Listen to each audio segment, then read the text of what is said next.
Hello everybody, this is Fernando for the latest Urban Legends video. Alright, let's go ahead and we'll make another entry here. This one is actually not based on anyone's suggestions, but rather is a fairly new one that has been making the rounds of the internets probably within the past couple of months or so. And so, just like with the Charlie Charlie challenge, I wanted to go ahead and incorporate this one because it's so fascinating to talk about an urban legend as basically as is pretty much happening. So it'll goes to show, and we'll see how long this particular urban legend lasts thereafter. And if it continues, then it'll be especially interesting to see if there's, let's say, any more quote unquote new information based on the urban legend itself. And I'm talking about the urban legend that's tied to the film Mystery Men and the idea that Tim Burton, the director, the famed director, the Batman director that we all know of, was actually the director of Mystery Men itself. And so that's what I'm going to talk about here. By the way, Mystery Men, if you haven't seen that film, it's a great little film that came out, I believe it was 1999 or so. I never saw it in theaters, never saw it probably several years afterward. It was only about a couple of years ago that I finally got to catching it as a recommendation from a friend. And when I saw Mystery Men, I didn't really have an opinion of it at the time. I thought to myself, what was this film that I just saw? And so I gave it another chance, and I saw it the next day. And then little by little, it started to catch on to me. I can see why it has its cult-like status now.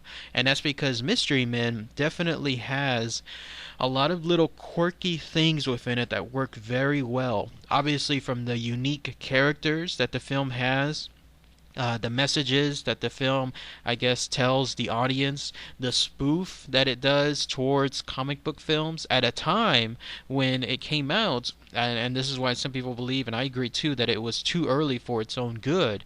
This was at a time that the comic book genre itself hadn't really exploded. It didn't really start because everyone seems to point to the X-Men film as being the catalyst of things, and in some cases Blade, but Mystery Men was before that. So if Mystery Men would have come out, let's say, afterward, even after, let's say, Spider-Man or any of the other future films, then it definitely would have had more of a resonance with audiences. And then there's also all the other quirky things within the film, such as the settings, the beautiful landscapes, the ideas that you have these characters who somehow, even throughout all of the horrible things and the horrible situations and how they are, trying to put everything together is the hardest thing possible because of each of their individual characteristics, yet they still make things work. And then all the catchy one-liners. It's one of those films where every time you watch it, you'll start seeing something new. There's so much detail within every single scene, even down to, let's say, the restaurant that the Mystery Men eat at. I mean, the stuff that's hanging on the walls, the stuff that's in the background, all that stuff you can catch upon each new viewing something brand new. That's what works really well with this film. And even then, apparently with its cult-like status, people are discovering new information about it to this day. One, for example, being the idea that the actors actually hated being in the film. Some of the actors did. Because even with its cult-like status, the actors themselves, like Ben Stiller, he said one time that he almost got into a fight, I believe, with William H. Macy. They just weren't getting along. I don't know if it was one not getting along with the other, or both essentially not getting along altogether, but they almost got into a fight, and he tried to get out of the film. Stiller did, but he wasn't allowed. And then there was the other actor, Hank Azaria, also saying that he heard the director say that this was going to be his first film, actually, and his first and only film, because he wanted to go back to commercials. I'll talk about more of the director here, which is the reason for this urban legend here in a minute. But that's how tense things were, and that several of the other actors also got into some kind of heated arguments because everyone was trying to see what the tone was of the film. Some of them wanted it to be more comedic than it was. Others wanted to be like more serious, and they all couldn't get along. Anyone who knows comedic actors knows they tend to have a little bit of an ego, because that's the whole point of them being comedy stars. It's about kind of pushing and jockeying for the best positions. So there's almost like a whole set of hidden information just waiting to be found within this film.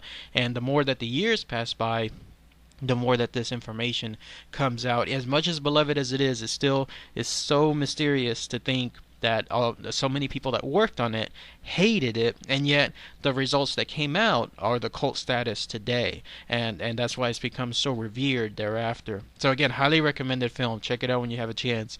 Now, as far as the urban legend itself, it's the idea that Tim Burton actually directed the film. That all these years, the guy that was supposedly listed with the film, a guy by the name of Kinka Usher, was not real. It was a pseudonym, and it was made up because it was actually Tim Burton all along that was filming this film as another one of his entries in the comic book genre, but that for whatever reason he decided, you know what, I'm going to go ahead and I'm going to switch to a different name, either out of guilt or either out of just some kind of way of like teasing people from behind the scenes. Who knows? But here's the information that's tied to it.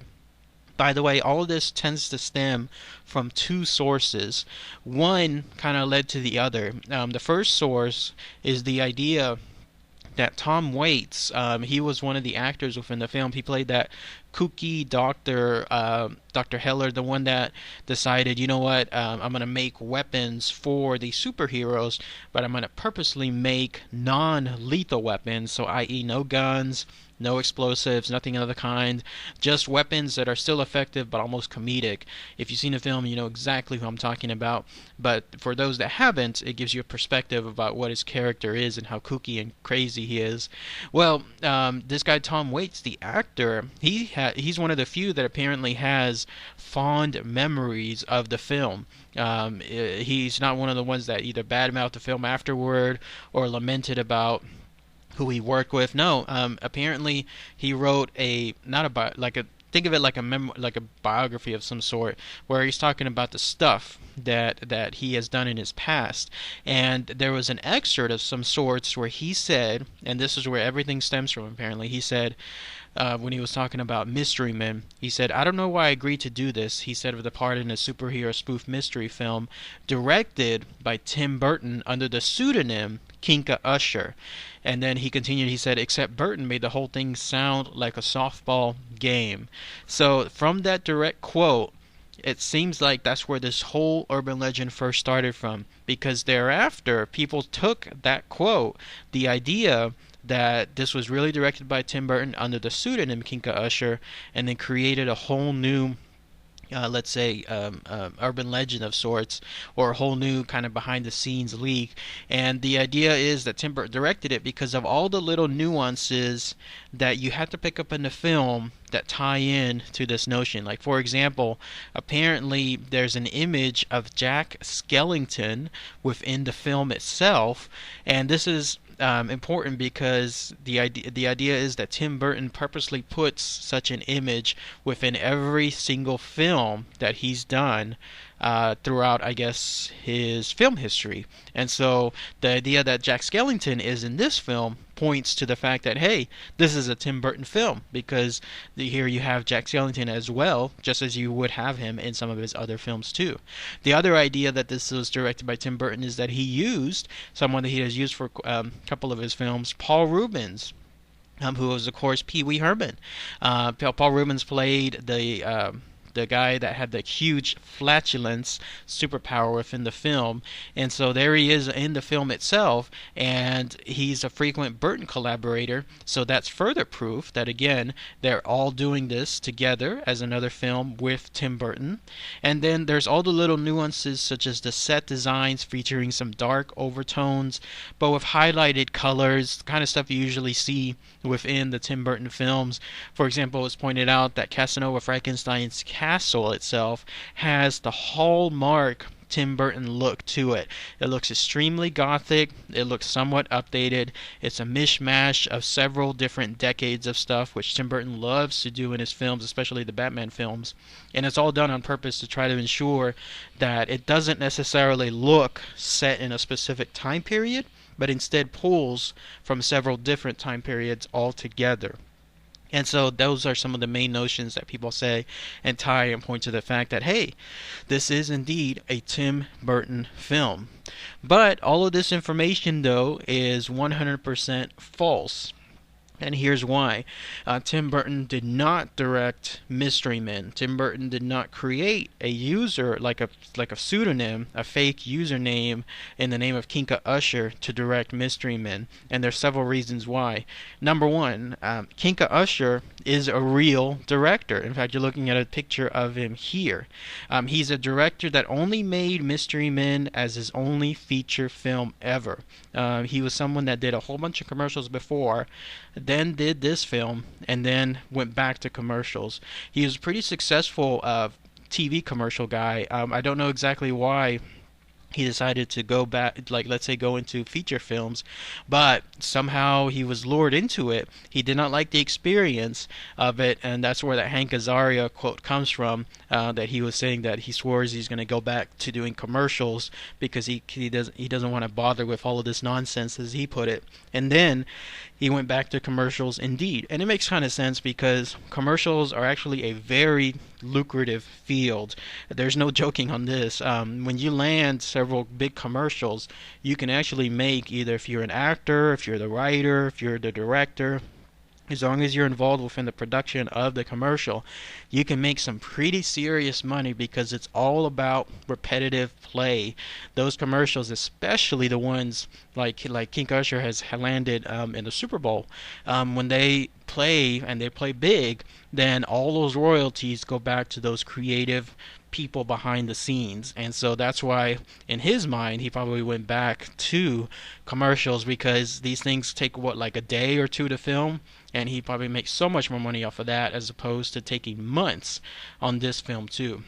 Now, number two, the idea that this is Tim Burton is flat out ridiculous, because even with 1999 being the year kind of somewhat in its infancy, the internet still, I mean, there were still ways to find out if someone was pulling someone's leg like this. This was such, if this was true, this would have to have been such a huge cover-up of sorts that there's no way nobody could have leaked somewhere, hey, this is Tim Burton really shooting this film.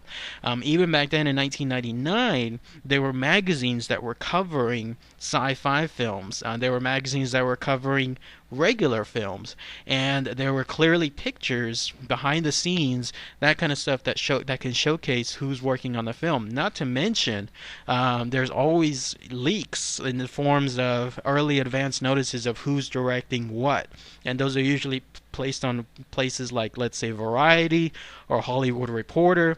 All that stuff is there for the viewing audiences. So the idea that something like this was done behind the scenes and nobody reported on it, not even from the internet, not even from those magazines, not even from the articles dedicated to filmmaking, it's just, it can't work. It doesn't work that way. There's always going to be some leak that'll always occur because there's too many parties that would have to stay secret. So that's it. And then the third thing is, apparently that Tom Waits quote that I mentioned early on that started everything, that was apparently just a misquote of sorts. The real link, the real article, has him stating fully that he didn't say that it was Tim Burton, like let's say, no, he said actually that it was directed by Kinka Usher. Here's his quote. He said, who's in it? He said, Ben Stiller, Janine Garofalo, Hank Azaria, Paul Reubens, William Macy, Eddie Izzard, Jeffrey Rush. Directed by Kinka Usher, who was a prince. I don't know why I agreed to do this, except he made the whole thing sound like a softball game.